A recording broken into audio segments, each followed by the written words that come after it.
Hi Guy, welcome back CBS Beyond the Gates. Here's the English version of the rewritten script, no dialogue, clear paragraphs, emotional, tense. Faithful to your events and ending with a strong. The latest spoilers are tightening the air over Fairmont Crest, until it feels almost impossible to breathe. As if every polished smile is hiding panic beneath the surface. And every good day is one fragile thread away from snapping. While Chelsea Hamilton prepares to share important news that could shake her entire family, Naomi is quietly stepping into the exact nightmare she has been trying not to imagine. She always told herself that fear was not proof, that anxiety was not destiny, that the worst-case scenario might never actually happen to her. But now it has. Not with a dramatic explosion, not with a public collapse, but with the coldest kind of cruel typewritten words on a sheet of paper. A single result that turns the future into something unfamiliar and terrifying. Naomi receives her BRCA genetic test results and sees the word she never wanted to see, positive. In that instant, her greatest fear becomes real. She doesn't need anyone to explain statistics or long medical definitions, because her body understands before her mind catches up. Everything inside her freezes, then sinks. It's not just fear of illness, it's fear of uncertainty, fear of time, fear of a life that might now come with invisible deadlines. She feels the ground shift beneath everything she once considered stable. Plans that used to feel natural, commitment, marriage, family, suddenly feel like heavy doors she is no longer sure she has the strength to open. What devastates Naomi most is not simply the result itself, but what it forces her to confront about her identity and her future. She has always believed in strength, in control, in pushing through challenges with logic and discipline. But a genetic risk isn't something she can outwork or outthink. It lives inside her. It rewrites her relationship with her own body. And the moment that happens, Naomi begins to unravel in the one way she never allowed herself to, silently. She tries to hold her expression steady, tries to act like nothing has changed. But the truth becomes a weight on her chest, pressing harder every hour. She refuses to speak it out loud. Naomi makes a choice that feels like survival at first. She isolates. She hides her despair, her terror, and her sense of helplessness behind distance. She pulls away from Jacob and from the people who love her, not because she doesn't trust them, but because she can't bear to watch the shock in their eyes. She can't bear to become a symbol of tragedy, a cautionary story, a person everyone suddenly handles with careful hands. Naomi would rather swallow the pain than risk being looked at differently. In her mind, silence becomes the last form of control she has left. But Jacob notices. He doesn't need a confession to sense the shift in Naomi's spirit, because he knows the rhythm of her moods and the way her eyes change when she's carrying something too heavy. Naomi becomes distant, guarded, harder to reach. Conversations that once felt warm start to feel tense and incomplete. Like there's always a missing piece Naomi won't give him. Jacob worries, and that worry doesn't instantly become anger, it becomes persistence. He tries to stay close to her, tries to make her feel safe, tries to gently push her toward professional help, hoping Naomi will stop fighting the battle alone. Yet Naomi doesn't experience Jacob's concern as comfort. In her fragile state, even love feels like pressure. She hears the unspoken expectation that she should be okay, that she should bounce back quickly, that she should return to the version of herself that never cracks. And that makes her feel even more trapped. Jacob wants marriage. Jacob wants stability. Jacob wants a future built right now. Naomi, meanwhile, is staring into a future that suddenly looks unpredictable and cruel. And she can't explain how terrifying it feels to be asked to build something permanent, while her mind is screaming that nothing is guaranteed. The pressure to marry and start a family becomes the sharpest blade in Naomi's anxiety. It's not that she doesn't love Jacob, it's that love alone doesn't erase the questions spiraling inside her. Naomi wonders if she can be a mother. She wonders if she should be. She wonders what it means to bring a child into the world, when her own genetic risk now feels like a shadow attached to her name. And the darker thought that she can't escape is this: what if she becomes the kind of woman Jacob has to grieve while she's still alive? What if she becomes a future full of hospital hallways and silent dread? What if marriage turns into a promise Jacob regrets, because Naomi's life becomes too complicated to carry? As the days pass, Naomi's fear doesn't fade, it mutates. It becomes hyper-awareness, paranoia, exhaustion. Every physical sensation feels suspicious. Every passing thought turns into a threat. The BRCA result stops being a medical fact and becomes a psychological prison. Naomi remembers family health history in sharper detail than ever before. Memories that once felt distant now returning like warnings. The past doesn't stay in the past anymore, it moves into the present and sits beside her, demanding attention, searching for something she can hold onto. Naomi reaches out for advice from a family member who is also facing the BRCA risk. She doesn't do it because she wants pity, she does it because she needs reality. She needs someone who understands the fear without forcing her to translate it into simpler words. Through that connection, Naomi begins to see that a positive result is not a single ending, but the beginning of complex medical choices, relentless monitoring, and life-altering decisions. And that knowledge both terrifies her and grounds her, because at least it gives her something concrete: options. But options come with their own horror. Naomi starts weighing medical paths that sound like survival yet feel like loss. Preventive decisions that could protect her but also change her body and her sense of self. She struggles to accept that her future may involve treatment and sacrifices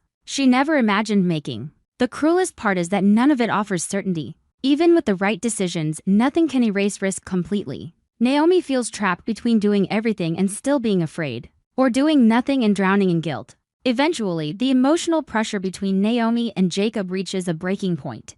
There is no loud explosion, no dramatic screaming, but the tension becomes unbearable. Jacob reassures Naomi that he loves her, that he isn't going anywhere, that her result doesn't change his devotion. But his reassurance carries another truth he can't hide forever: his frustration. That Naomi is shutting him out. He feels helpless. He feels excluded from her life. He feels like she's making decisions without trusting him enough to stand beside her. Naomi, on the other hand, feels like Jacob doesn't truly understand the depth of her panic. She doesn't just fear illness, fears becoming someone unrecognizable, someone fragile, someone defined by risk. And the hardest truth is that both of them are right in their own way. Jacob's love is real. Naomi's fear is real. But love cannot fix what fear is doing to her mind. Naomi begins to realize that isolation isn't protecting her, it's damaging everything she still wants to save. The more she pulls away, the more Jacob bleeds emotionally, and the more their relationship begins to feel like a fragile structure cracking under pressure. Still, change doesn't come like a miracle. Naomi doesn't suddenly become brave overnight, but something begins to shift. She starts to understand that needing support isn't weakness, and that the strongest thing she can do is admit she cannot carry this alone. She begins to consider therapy, not because she thinks she's broken, but because her mind is locked in a loop of terror she can't escape without help. Even that thought scares her, because once she starts talking, she knows everything she's holding back might spill out uncontrollably. But for the first time, Naomi also understands that silence is slowly destroying her from the inside. Jacob also adjusts. He begins to realize that loving Naomi doesn't mean dragging her forward at his pace. It means staying with her while she learns how to breathe again. It means patience in the truest sense, accepting her confusion, her panic, her instability, without demanding she become normal fast. Naomi feels that shift. It doesn't erase her fear, but it loosens its grip just enough for her to see another possibility: that she could survive this without losing him. But the biggest decisions remain unresolved. Naomi still doesn't know what the future looks like. She still doesn't know what motherhood means for her now. She still doesn't know if she can step into marriage while her internal world feels like it's collapsing. Jacob still doesn't know if he can live in uncertainty forever. Their love is still standing on an edge, waiting for the next step forward, together or apart. And looming over all of it is Chelsea Hamilton's important news, which continues to raise tension across the family. In a family already haunted by cancer and genetic risk, every new announcement feels like a potential bomb. Naomi can't stop thinking about it. Her personal fear now feels connected to something larger, as if the entire family is drifting into a storm they can't escape. She wonders if Chelsea's news will confirm that this isn't only Naomi's battle anymore, but a shared family crisis that will test every bond in Fairmont Crest. Naomi tries to steady herself, tries to hold onto the thin strength she has left, reminding herself that fear is not the same as defeat. She stares at Jacob and sees not just the man she loves, but the life she might still be able to choose if she's courageous enough. But courage is complicated when your future feels like a question mark written in blood. And just as Naomi begins to believe she might finally be standing upright again, her phone vibrates in her hand. A new message appears on the screen, something directly tied to Chelsea's important news. Naomi's heart pounds so hard it nearly hurts, because she understands instantly that whatever Chelsea is about to reveal will not just shake the family, it could shatter what Naomi is barely holding together. And in that terrifying second, Naomi realizes the worst part isn't the test result anymore. The worst part is that something even bigger is coming and she may not be ready for it. Here is the English translation of the rewritten ending: emotional, coherent, no dialogue, clear paragraphs, tense atmosphere, and ending with a hook. Jacob's pressure no longer feels like concern or even love. It slowly transforms into something tighter and colder, like an invisible chain wrapped around Naomi's life, pulling until she can barely tell where devotion ends and control begins. Jacob demands clarity, a final decision, an answer that will lock their future into place, even as Naomi is still trembling under the weight of her health fears. And that demand becomes the breaking point.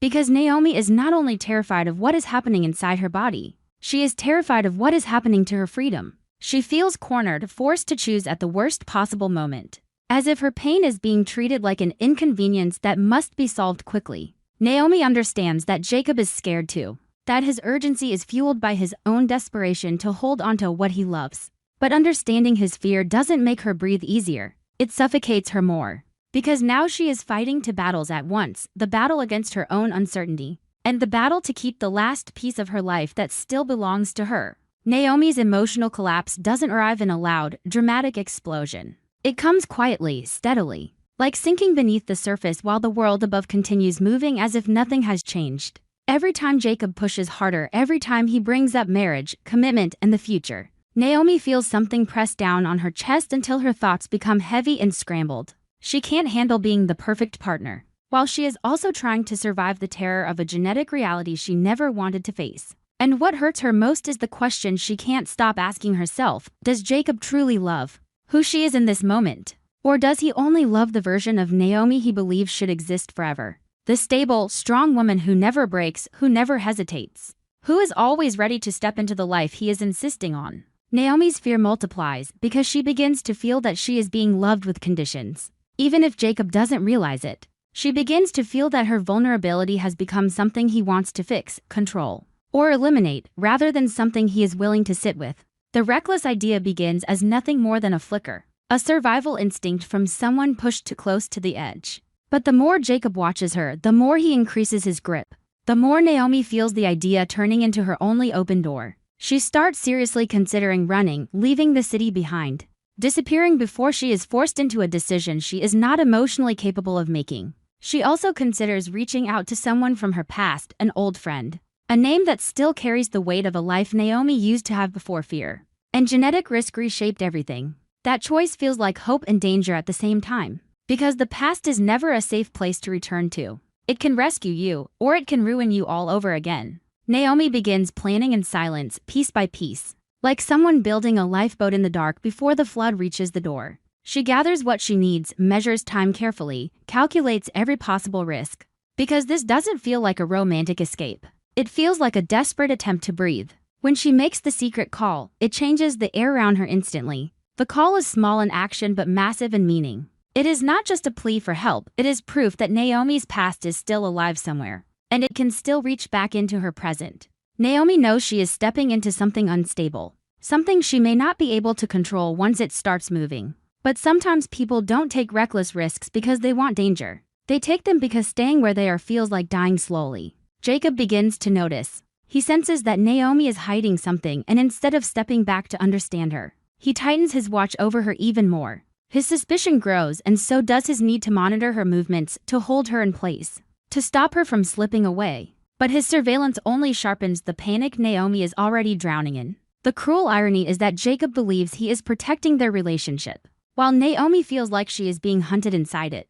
The more Jacob tries to hold her, the more Naomi feels her spirit clawing for space. The love that once felt safe begins to feel like a cage built out of fear. Then Naomi makes her first bold move. It may be small, even subtle, but for her it is the moment she chooses herself.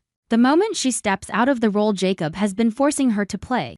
She believes she is opening the door to freedom, finally taking back control over her life and her choices. But she doesn't realize that the door she opens leads into something far more dangerous than she expected. Her first step doesn't bring relief. It brings a new shadow, a new risk. Something waiting on the other side of her decision like a trap already set. And if I'm honest, this is the part of Naomi's story that feels painfully real to me. It isn't only about BRCA or health anxiety or relationship pressure. It's about what happens when the person who claims to love you most becomes the person who makes you feel the most trapped. Some of the deepest fear doesn't come from enemies. It comes from places that were supposed to be safe. Naomi isn't running because she stopped loving Jacob. Naomi is running because she is terrified that if she stays, she will completely lose herself. That kind of desperation doesn't look dramatic. It looks silent, exhausted, and heartbreakingly human.